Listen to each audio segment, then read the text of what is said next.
जळगावमध्ये अहमदाबाद विमान दुर्घटनेनंतर 2 दिवसात 60 जणांनी विमान प्रवासाचं बुकिंग रद्द केलंय. काही प्रवाशांनी विदेश दौरा पुढे ढकललाय. अपघाताच्या भीतीमुळे प्रवाशांनी बुकिंग रद्द केलंय. सिद्धार्थ उद्यानाच्या दुर्घटनेनंतर बांधकामाचं आता स्ट्रक्चरल ऑडिट करण्यात येणार आहे. सिद्धार्थ उद्यान 7 दिवस बंद ठेवून उद्यानातील बीओटी प्रकल्पाचं स्ट्रक्चरल ऑडिट करण्याचा निर्णय घेण्यात आला आहे.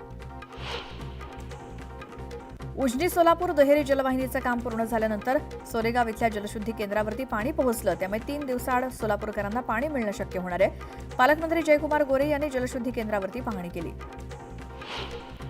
जळगाव शहरात राज्यस्तरीय सीए विद्यार्थी संमेलन आयोजित करण्यात आलं होतं. खासदार स्मिता वाघ, आमदार सुरेश भोळे यांच्या उपस्थितीत संमेलन पार पडलं. राज्यभरातील सीए विद्यार्थ्यांनी सहभाग घेतला होता. पंढरपूरच्या दिशेनं निघालेल्या लाखो वारकऱ्यांसाठी मुख्यमंत्री वैद्यकीय सहायता कक्षातर्फे चरण सेवा हा उपक्रम राबवण्यात येतो. या सेवेद्वारे दररोज दीर्घ पल्ल्याच्या प्रवासानंतर थकलेल्या वारकऱ्यांच्या पायांना शास्त्रोक्त पद्धतीनं आणि फिजिओथेरपीच्या माध्यमातून विश्रांती आणि आराम दिला जाणार आहे. माळेगाव सहकारी साखर कारखान्याच्या निवडणुकीमध्ये सहकार बचाव शेतकरी पॅनलच्या वतीनं खासदार सुप्रिया सुळे यांच्या हस्ते नारळ फोडून प्रचाराचा शुभारंभ करण्यात आला. बारामती तालुक्यातील पंढरे इथल्या श्री भैरवनाथाच्या मंदिरात पूजा करून आणि नारळ फोडून या प्रचाराचा शुभारंभ झाला. पालकमंत्री प्रताप सरनाईक यांनी मुख्यमंत्री धाराशिवच्या विकास निधीची स्थगिती उठवण्याच्या पत्रावरनं आता शिवसेना आणि भाजपमध्ये नवा वाद पेटलाय. पालकमंत्र्यांनी मुख्यमंत्र्यांना दिलेलं पत्र समाज माध्यमात व्हायरल का केलं यावरून भाजप नाराज असल्याचं समजतंय. सध्या मावळात पावसानं चांगला जोर धरलाय. इंद्रायणी आणि पवना नदी ओसंडून वाहतेय. देहूत इंद्रायणी नदीच्या घाटावर पाणी पायऱ्यांवर आलं असून नदी दुथडी भरून वाहू लागली आहे. संत तुकाराम महाराजांच्या पालखी सोहळ्याची तयारी देहूत देवस्थानकडून अंतिम टप्प्यात आली आहे. 18 जूनला देहू ते पंढरपूर पालखी प्रस्थान सोहळा झाल्यानंतर दुसऱ्या दिवशी 19 जूनला पायी पालखी देहूतून पंढरपूरकडे मार्गस्थ होईल. संत तुकोबांच्या चिंचोली शनी मंदिराच्या पालखी विसावा मार्गाच्या कामाला वेग आलाय. अवघ्या 3 दिवसांवरती पालखी सोहळा आल्यामुळे प्रशासनानं या मार्गाची डागडुजी करण्याचं काम हाती घेतलंय. बेळगावला मुसळधार पावसानं झोडपलं. चोरला घाटातला पर्यायी रस्ता पावसात वाहून गेलाय. पावसामुळे बेळगाव गोवा मार्ग बंद करण्यात आलाय. भुसावळ जामनेर रस्त्याच्या चौपदरीकरणाच्या कामामुळे पावसाचं पाणी शेतात जात आहे. त्यामुळे शेतजमिनीचं मोठं नुकसान होत असल्यामुळे शेतकऱ्यांनी नाराजी व्यक्त करत काम बंद पाडलं. खेडमधील जगबुडी नदीनं इशारा पातळी ओलांडली. त्यामुळे नदीकाठच्या गावांना सतर्क करण्यात आलंय. रत्नागिरी जिल्ह्यात पावसानं जोरदार हजेरी लावली. त्यामुळे भारजा नदीनं धोक्याची पातळी ओलांडल्यामुळे नदीकाठच्या गावात पूर परिस्थिती निर्माण झाली आहे. या पुरामुळे पाली मंडणगड मुंबई राज्यमार्ग वाहतुकीसाठी बंद करण्यात आलाय. रत्नागिरी जिल्ह्याला पावसानं अक्षरशः झोडपून काढलं. मुंबई गोवा महामार्गावरील परसन घाटामध्ये डोंगरावरनं दगडमाती रस्त्यावरती आल्यामुळे वाहतूक धीम्या गतीनं सुरू आहे. मुसळधार पावसामुळे खेड दापोली मुख्य रस्त्यावरनं पाणी वाहू लागलंय. मार्गावरची वाहतूक दस्तुरी फाटा ते पालगड मार्गे वळवण्यात आली आहे. प्रशासनानं चालकांना पर्यायी मार्गाचा वापर करण्याचं आवाहन केलं. येवला शहर आणि ग्रामीण भागात वादळी वाऱ्यासह पावसाचा कहर सुरू आहे. एका दिवसात 55 मिलीमीटर पाऊस कोसळला. नगरसूल इथे घराची भिंत कोसळून मायलेकी जखमी झाल्या. रत्नागिरी जिल्ह्यात पावसानं दाणादाण उडवली आहे. रत्नागिरी तालुक्यातील मानेवाडी डोंगराचा भाग खाली आल्यानं पार्क केलेल्या 5 दुचाकी ढिगाऱ्याखाली गेल्यात. सुदैवानं यात जीवितहानी झाली नाही. मुसळधार पावसामुळे रत्नागिरी जिल्ह्याच्या प्रमुख राज्यमार्ग असलेल्या खेड दापोली मार्गावरती पाणी आलं.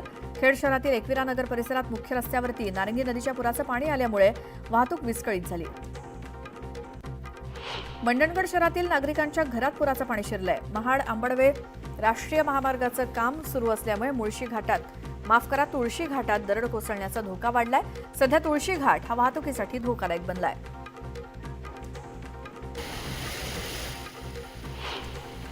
गुहागर तालुक्यात पावसानं थैमान घातलं असून सर्वत्र पाणीच पाणी झालंय.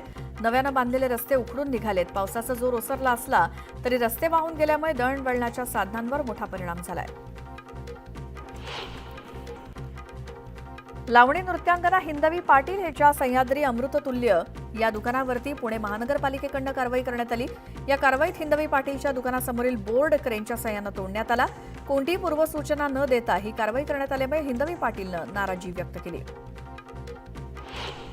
पुण्यातील सराईत गुंडाचा सोलापुरात पोलिसांनी एन्काउंटर केला. काही दिवसांपासून तो सोलापुरातल्या लांबोटी गावाजवळ लपल्याची माहिती पोलिसांना मिळाली होती. पूर्वसूचना न देता शाहरुख शेखचा एन्काउंटर केल्याचा आरोप शाहरुखच्या पत्नीनं केलाय. तर पुणे पोलिसांच्या पथकातील अधिकाऱ्यांनीच निलंबन करण्याची मागणी त्यांच्या नातेवाईकांनी केली. भिवंडीतील वलगावच्या हद्दीत केमिकलचा साठा असलेल्या गोदामाला भीषण आग लागली. आगीत 48 वर्षीय समाधान भोजने या कामगाराचा मृत्यू झाला. नाशिकच्या सुरगाणामधील मालगोंदा इथे पत्नीनं पतीची कुऱ्हाडीनं हत्या केल्याची धक्कादायक घटना समोर आली. हत्या करून पतीनं मृतदेहाचे तुकडे करून गोणीत भरून मृतदेह घराबाहेरच्या शोषखड्ड्यात पुरला. या प्रकरणी पोलिसांकडून पत्नीला अटक झाली आहे. वाशिमच्या कारंजामध्ये अंमली पदार्थांची तस्करी करणाऱ्या एकाला पोलिसांनी अटक केली. आरोपीकडून पोलिसांनी 3 किलो 558 ग्रॅम वजनाचा गांजा हस्तगत केला. अहमदाबाद विमान दुर्घटनेत कराडच्या 2 जणांचा मृत्यू झाला. कल्याणी ढवळीकर त्यांच्या पतीसह लंडनला जात होत्या. जळगावच्या खेड गावात मका लागवड करताना अंगावरती वीज कोसळल्यामुळे 25 वर्षीय तरुणाचा मृत्यू झाला. मोहित पाटील असा मृत्यू झालेल्या तरुणाचं नाव आहे. शहापूरमध्ये पोलीस पाटील गणेश चौधरी यांच्यावर 2 हल्लेखोरांनी प्राणघातक हल्ला केला. हल्ल्यातील एका अल्पवयीन हल्लेखोराला पोलिसांनी पकडलं. मात्र फरार झालेला मुख्य आरोपी अजूनही पोलिसांना सापडलेला नाही. पुण्याच्या शिरूरमधील सणसवाडीत अवैधरित्या गावठी पिस्तुलांची विक्री करण्यासाठी आलेल्या एका व्यक्तीला पोलिसांनी अटक केली. आरोपीकडनं 2 गावठी पिस्तुलं, 8 जिवंत काडतूस असा एकूण 4,06,000 किमतीचा मुद्देमाल जप्त करण्यात आला. कोल्हार घोटी राज्यमार्गावरती भीषण अपघात झाला. ट्रॅव्हल्स आणि ट्रकच्या अपघातात 3घांचा दुर्दैवी मृत्यू झाला तर 7 ते 8 जण गंभीर जखमी झाले. कर्नाळ रोडवरच्या एका मंगल कार्यालयात सुरू असलेल्या लग्न सोहळ्यावेळी गर्दीचा फायदा घेत दागिने चोरणाऱ्या चोरट्याच्या मुसक्या आवळण्यात पोलिसांना यश आलं. या चोरट्याकडनं 5,06,000 रुपये किमतीचे दागिने जप्त केले. सांगलीच्या उमदी इथे राष्ट्रीय महामार्गावरील 2 दुकानं चोरट्यांनी फोडली. 3 लाखांहून अधिक साहित्याची चोरी करण्यात आली. या चोरीच्या घटनेनं खळबळ माजली. छत्रपती संभाजीनगर शहरातील न्यू एसटी कॉलनीत विद्यार्थ्याचं अपहरण करण्याचा प्रयत्न झाला. मुलांना आरडाओरडा केल्यामुळे अपहरणकर्त्यांचा डाव फसला. ही संपूर्ण घटना सीसीटीव्हीत कैद झाली आहे. परभणीसह आजूबाजूच्या जिल्ह्यात पशुधन चोरी करणाऱ्या 2 जणांच्या टोळीला स्थानिक गुन्हे शाखेनं ताब्यात घेतलं. त्यांच्याकडून गुन्ह्यात वापरलेली वाहनं आणि इतर मुद्देमाल देखील जप्त केलाय. बुलढाणा जिल्ह्यात उपप्रादेशिक परिवहन कार्यालयामार्फत गेल्या 5 महिन्यात अवैध गौण खनिज वाहतूक करणाऱ्या तब्बल 339 वाहनांवरती कारवाई करण्यात आली. या कारवाईत तब्बल 35 लाखांचा दंड वसूल करण्यात आला. छत्रपती संभाजीनगरमध्ये 40,000ची लाच घेताना महिला पुरवठा निरीक्षक अधिकारी कांचन कांबळेंना अटक करण्यात आली. सापळा रचून अधिकाऱ्याला अटक करण्यात आली. नागपूरच्या महाल परिसरात गांधी गेट इथल्या राजकमल कॉम्प्लेक्समध्ये लागलेल्या आगीत 2घांचा मृत्यू झाला. आगीत जवळपास 10 लाखांचं नुकसान झालं. सिंधुदुर्गाच्या सावंतवाडी तालुक्यातील ओटवणे गवळवाडीमध्ये 2 घरांवरती वीज पडून वीज मीटर सहित वीज कनेक्शन जळून खाक झालं. घरातील इलेक्ट्रॉनिक वस्तू सुद्धा निकामी झाल्यात. या घटनेत सुमारे 2 लाख रुपयांचं नुकसान झालं. छत्रपती संभाजीनगर जिल्ह्यातील पाचोड इथे एका पीव्हीसी पाईपच्या गोडाऊनला आग लागली. आगीत गोदामातील 50 ते 60 लाखांचे पीव्हीसी पाईप जळून खाक झाले. इस्रायलच्या हल्ल्यानंतर इराणमध्ये सर्वच ठिकाणी एकच गोंधळ उडाला. इस्रायलनं तेहरानमधील तेल डेपो उडवून दिलाय. तेल डेपो उडवल्यामुळे आग डोंब बघायला मिळाला. इराण आणि इस्रायल दरम्यान युद्धाचा भडका उडाला. इराणनं प्रत्युत्तर दिल्यानंतर इस्रायलमध्ये देखील रेड अलर्ट जारी करण्यात आलाय. इस्रायलच्या रमतगानमध्ये एका रुग्णालयातील रुग्णांना अंडरग्राऊंड वॉर्डमध्ये हलवण्यात आलंय. ऑपरेशन रायझिंग लायन राबवत इस्रायलनं इराणवरती जोरदार हल्ले केले. या हल्ल्यात 20 पेक्षा जास्त इराणचे टॉप कमांडर ठार केल्याचा दावा इस्रायलनं केलाय. यामध्ये IRGC आणि इराणच्या गुप्तचर विभागाचे अधिकारी असल्याचा दावा इस्रायलनं केलाय. इस्रायलनं इराणच्या अंडरग्राऊंड मिसाईल ठेवलेल्या लष्करी तळांवरती हल्ला केला. या हल्ल्याचा 3D व्हिडिओ जारी करण्यात आलाय. या माध्यमातून इस्रायलनं आपली लष्करी ताकद जगाला दाखवण्याचा प्रयत्न केला. इराणनं इस्रायलच्या हल्ल्याला जोरदार प्रत्युत्तर दिलं. इराणनं इस्रायलमधील तेल अवीव शहरावरती मोठा हल्ला केला. तेल अवीववरती करण्यात आलेल्या हल्ल्याच्या आवाजामुळे परिसरात दहशत पसरली. दरम्यान इराणनं या हल्ल्यात इस्रायलचं मोठं नुकसान केल्याचा दावा केलाय. इस्रायल आणि इराणमध्ये युद्धाचा भडका वाढताना बघायला मिळतोय. इस्रायलच्या हायफा शहरावर इराणनं जोरदार हल्ला केला. इराणनं फत्ता-1 या हायपरसॉनिक मिसाईलचा वापर करत हा हल्ला चढवला. इस्रायलच्या सततच्या हल्ल्यामुळे इराण चांगलाच भडकलाय. इस्रायलचे हल्ले सुरू असतानाच इराणनं देखील जोरदार प्रत्युत्तर दिलं. इराणनं इस्रायलवरती एकाच वेळी अनेक बॅलिस्टिक मिसाईल्स आणि सुपरसोनिक मिसाईल्स डागली. इस्रायलनं शुक्रवारी इराणच्या अणुकेंद्रावरती हल्ला केला. या हल्ल्यामध्ये इस्रायलच्या अणुकेंद्राचं मोठं नुकसान झाल्याचा दावा इस्रायलकडनं वारंवार करण्यात येतोय. मुंबईत शिवसेना भवनात उद्धव ठाकरे यांच्या उपस्थितीत शाखा प्रमुखांच्या बैठकीचं आयोजन केलंय. मुंबई पालिका क्षेत्रातील नागरी समस्या आणि प्रभाग रचनेबाबत सविस्तर चर्चा केली जाणार आहे. या बैठकीला विनायक राऊत, किशोरी पेडणेकर यांच्यासह शहरातील इतर नेते उपस्थित आहेत. माजी खासदार राजन विचारे यांनी शिवसेना आणि मनसे युतीबाबत विधान केलं. दोन्ही ठिकाणच्या कार्यकर्त्यांच्या मनात युती व्हावी अशी भावना आहे, म्हणून उद्धव ठाकरे ही युतीसाठी सकारात्मक आहेत असं राजन विचारे म्हणाले. राष्ट्रीय स्वयंसेवक संघ आणि भाजपात समन्वय बैठकीचं आयोजन करण्यात आलं. बैठकीत भाजप आणि संघातील 33 आयएमचे प्रमुख पदाधिकाऱ्यांनी उपस्थिती लावली. स्थानिक स्वराज्य संस्थांच्या निवडणुकांपूर्वी होणाऱ्या या बैठकीला विशेष महत्त्व आलंय. सोमवारी होणारं वैभवी आणि धनंजय देशमुख यांचं ठिय्या आंदोलन तुर्तास स्थगित करण्यात आलंय. शाळा सुरू होण्याचा पहिला दिवस आणि पेरणीचा काळ असल्यामुळे कुणालाही त्रास होऊ नये म्हणून हे आंदोलन स्थगित केल्याची माहिती मिळाली आहे. पिंपरी चिंचवड महापालिकेची संगणक प्रणालीच्या देखभाल दुरुस्तीसाठी वेबसाईट आणि ॲप सोमवारी सकाळी 6 वाजेपर्यंत बंद ठेवण्याचा निर्णय घेण्यात आलाय. त्यामुळे नागरिकांना प्रॉपर्टी टॅक्स भरणं, जन्ममृत्यू नोंदणीसह इतर सर्व कामं पुढील 2 दिवस करता येणार नाहीत. पावसाळ्यात मुंबई महापालिकेच्या आपत्कालीन कक्षाची भूमिका महत्त्वाची असते. पावसाळ्यात नद्या आणि तलाव येथील पाण्याच्या पातळीत होणारी वाढ वेळीच लक्षात यावी यासाठी रडार लेव्हल ट्रान्समीटर बसवण्यात आलंय. तसंच सर्व 24 प्रशासकीय विभागात विभागीय नियंत्रण कक्ष मनुष्यबळासह सुसज्ज आहेत.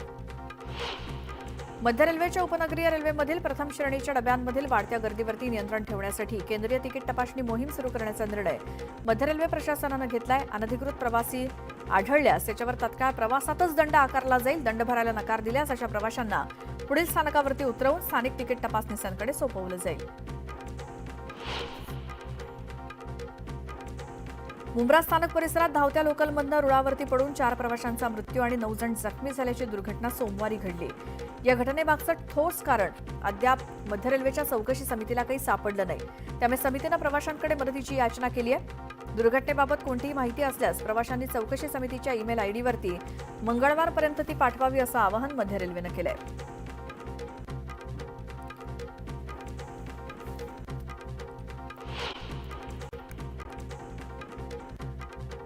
महावितरण कंपनी सौर ऊर्जेच्या माध्यमातून वीज निर्मितीला चालना देते. देशात सर्वप्रथम सौर ऊर्जेद्वारे 42 लाख शेतकऱ्यांना दिवसा वीज पुरवठा करण्याचं उद्दिष्ट ठेवलंय. त्या दृष्टीनं प्रयत्न सुरू आहेत. 30,000 कोटी रुपयांची गुंतवणूक सौर ऊर्जा क्षेत्रात होतीये.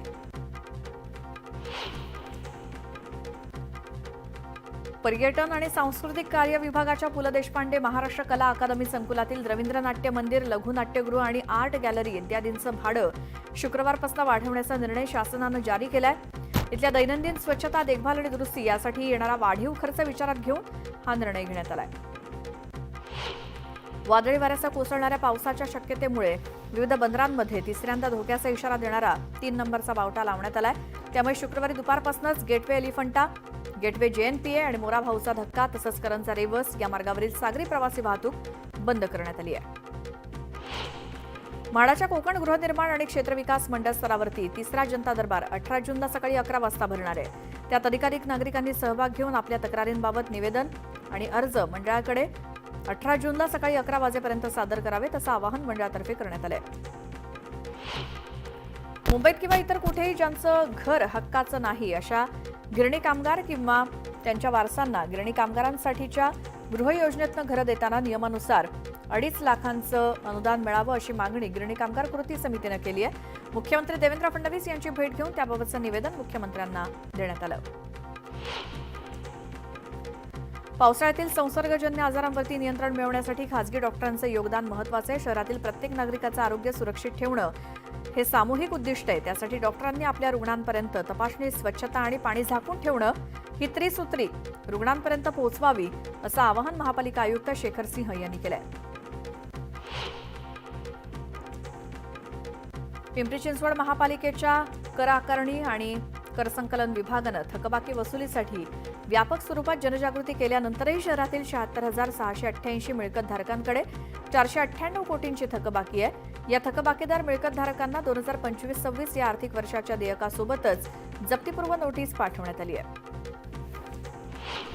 पुण्यातील केईएम हॉस्पिटल बॉम्बनं उडवून देण्याची धमकी देण्यात आली। पुणे पोलिसांना अज्ञात व्यक्तीकडून मेलवरून धमकी आली। या प्रकरणी पुणे पोलिसांकडून तपास सुरू आहे। संत श्रेष्ठ श्री ज्ञानेश्वर महाराज आणि जगद्गुरू संत तुकाराम महाराज यांच्या पालख्यांचं पुण्यात आगमन होण्यासाठी काहीच दिवसांचा कालावधी बाकी आहे। पालिकेकडून पालखी मुक्कामासाठी जय्यत तयारी केली आहे। पालखी मार्गावरती पावसापासून संरक्षण म्हणून मंडप, आरोग्य पथकं, फिरते दवाखाने, फिरती शौचालयं आणि पिण्याच्या पाण्याच्या सुविधांसह इतर सुविधा पुरवल्या जाणार आहेत। मुंबईकरांची तहान भागवणाऱ्या सातही तलावातील पाणीसाठा कमालीचा घटला असून तो अवघा 9% आलाय। त्यामुळे मुंबईकरांना आजपासून राज्य सरकारच्या वैतरणा आणि भातसा तलावातील राखीव पाणीसाठा पुरवला जाणार आहे। यामध्ये वैतरणा तलावातून 68,000 दशलक्ष लिटर तर भातसामधनं 1,13,000 दशलक्ष लिटर पाणी वापरलं जाणार आहे। गेल्या वर्षभरात झालेला जल अभियंता खात्याचा आस्थापना खर्च, प्रशासकीय खर्च, प्रचलन आणि परिरक्षण खर्च, विद्युत खर्च यांची माहितीच अद्यापपर्यंत उपलब्ध झालेली नाही। त्यामुळे सोमवारी 16 जूनपासून होणारी पाणीपट्टी वाढ आता लांबणीवर पडणार आहे। भाडेवाढीनंतर प्रवासी संख्येत 3 लाखांची घट झाल्याचं बेस्टनं जाहीर केलं, पण प्रत्यक्षात हा आकडा 5 लाखांपेक्षा जास्त होता। बसची भाडे व्यवस्था अधिक लवचिक करण्यासाठी आम्ही नवीन स्लॅब जोडण्याची शक्यता विचारात घेत आहोत।